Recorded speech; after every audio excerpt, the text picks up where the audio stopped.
कहानी का नाम तकरार। आनंद टाइम पास करने के लिए इंटरनेट पर इधर उधर उंगलियां चला रहा था कि अचानक उसके फोन की घंटी बज उठी।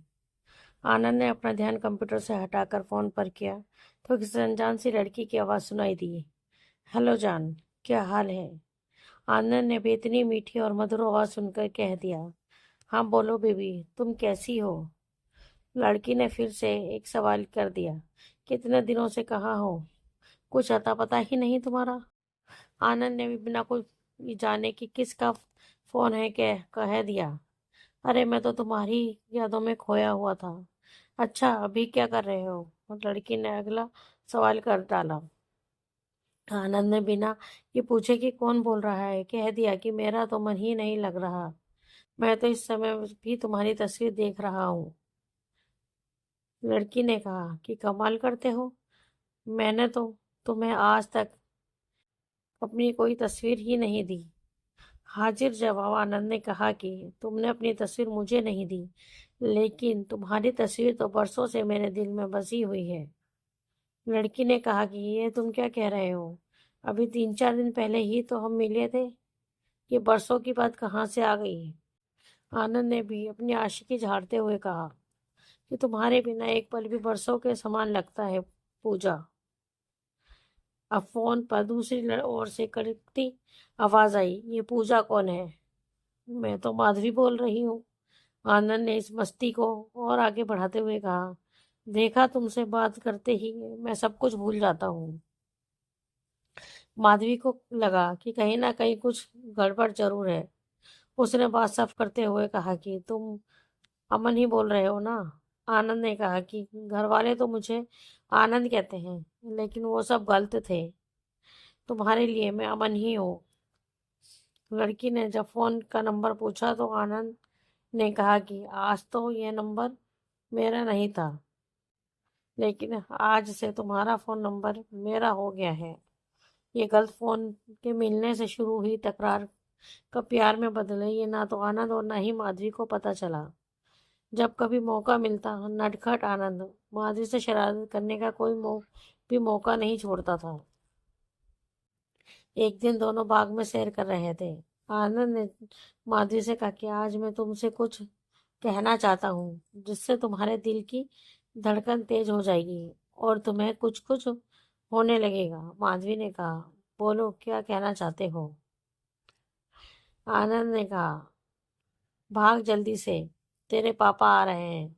एक बार तो माधवी को भी घबरा गई, लेकिन जब उसने मुड़कर पीछे देखा तो कोई भी नहीं था। इसी नटखट प्यार ने दोनों को इतना करीब ला दिया कि जल्द ही एक दिन शहनाई बजी, हाथ पीले हुए और दोनों शादी के बंधन में बंध कर एक हो गए। शादी के कुछ दिन बाद माधवी ने आनंद से शिकायत की, तुम रोज सुबह सुबह मेरे चेहरे पर पानी क्यों डालते हो? आनंद ने कहा, शादी वाले दिन तुम्हारी माँ ने कहा था कि मेरी बेटी फूलों की तरह है, इसे कभी भी मुरझाने मत देना।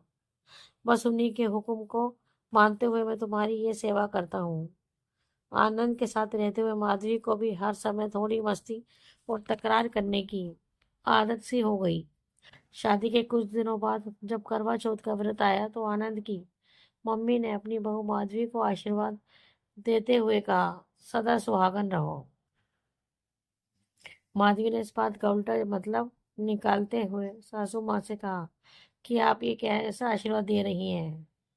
आपके कहने का तो यही मतलब हुआ कि आपके बेटे से पहले मैं मर जाऊं। बहू की ये प्रतिक्रिया देखा कर आनंद की माँ को ने बूला होने की बजाय बहू को प्यार से कहा कि मैं अच्छे से जानती हूँ कि खरबूजे को देख खरबूजा रंग बदलता है। बेटी, इसमें तुम्हारा कोई कसूर नहीं। तुम्हें भी मेरे बेटे आनंद की तरह जमाने की हवा लग गई है, लेकिन इसका ये मतलब नहीं कि आप लोग अपनी इस नोक झोंक या तकरार से घर की खुशियों में ही आग लगानी शुरू कर दो। माधवी जैसे ही कुछ कहने लगी तो उसकी सासू माँ ने कहा कि ना तो मैं कोई गड़े मुर्दे उखाड़ने में विश्वास रखती हूँ, ना ही मुझे अगर मगर करना आता है। अब आप बच्चे नहीं रहे, अब तुम्हारे शादी हो चुकी है और तुम लोग एक नए जीवन की शुरुआत कर चुके हो। इसके लिए मैं तो सिर्फ इतना ही समझाना चाहती हूँ कि हम जैसे कर्म करते हैं वैसा ही हमारा जीवन और भाग्य बन जाता है। हमें जो भी फल मिलता है वो हमारे भाग्य का कहीं नहीं बल्कि हमारे कर्मों का ही होता है।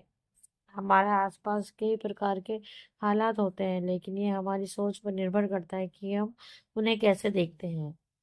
यदि हमें अपने ऊपर पूर्ण विश्वास होता है तो हर प्रकार के हालात अच्छे लगने लगते हैं। जैसे जिसकी सोच होती है वैसी ही उसकी दृष्टि बन जाती है।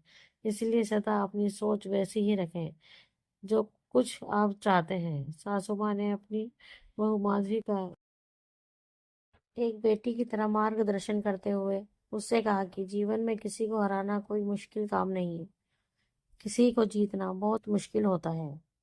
जवानी के इस जोश में हर आदमी में बेहिसाब ऊर्जा होती है और ये लगातार प्रवाहित होती रहती है। अब यदि इसे सृजनात्मक कार्यों में न लगाया जाए तो ये नकारात्मक कार्य करने लगती है, जो हमारे सब दूसरों को भी हानिकारक हो सकता है। सारी दुनिया जानती है कि रावण इस बात का जीता जागता उदाहरण है।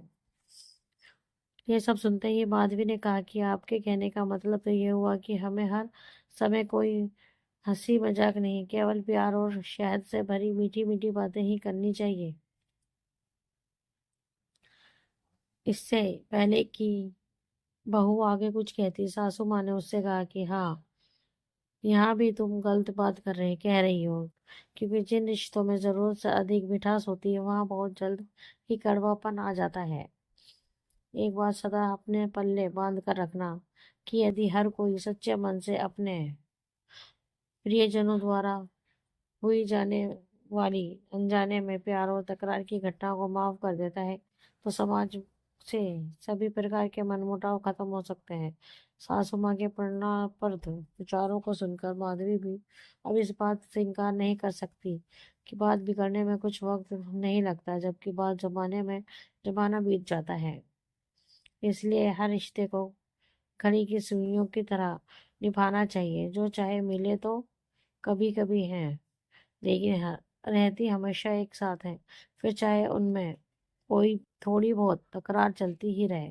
नजरिया एक छोटी सी चीज होती है, परंतु ये फर्क बहुत बड़ा डाल सकती है। दोस्तों, आपको हमारी ये कहानी तकरार कैसी लगी प्लीज़ कमेंट में हमें ज़रूर बताएं। अगर कहानी आपको अच्छी लगी है तो अपने दोस्तों के साथ शेयर करें और हमारे चैनल को लाइक एंड सब्सक्राइब करना ना भूलें। धन्यवाद।